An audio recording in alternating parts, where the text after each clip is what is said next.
Had a lot of conversations, especially with my grandparents, talking to my grandfather about the Army or the Air Force, and back then the Army Air Corps was a combination of both, and so that was part of my decision making for ultimately signing up for the Air Force, and brought the recruiter home. I think my mom was a little surprised, but I was very serious about wanting to serve and wanting to sign up at a very early age.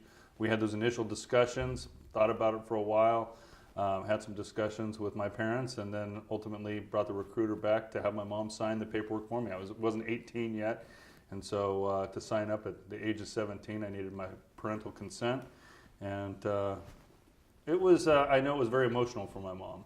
I think it would be for any mother that, I know now after having kids. Seeing them at a very young age in high school, not ready to jump in the rest of the world, and yet I was ready to defend my nation.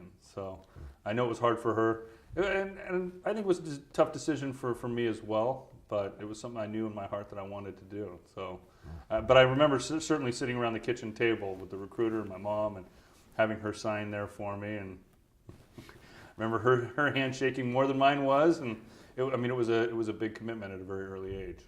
And what job did the recruiter offer you? So what jobs were available at the time for working in the Air Force at the time? A wide variety. I actually wanted to be a pilot, but I was a lot larger than most of the pilots. But I was very focused on aircraft, and did not know at the time that I would be a crew chief, but certainly taking the ASVAB test, that's where my specialty fit my skills. Wow. So you were 17, and then when did you end up going to basic training? So delayed enlistment. So I signed up when I was 17 before I graduated from high school. Once I graduated, I think I had to wait until October before I could actually go in. And all of my friends came back home, and we had a big send-off. But just as much as I remember vividly today, my mom sitting at that kitchen table with me, signing the paperwork. I remember getting on the bus, and I sat at the back of the bus, and my mom, for 45 miles, followed the bus crying, and I know it was very emotional for her as I went off to basic training.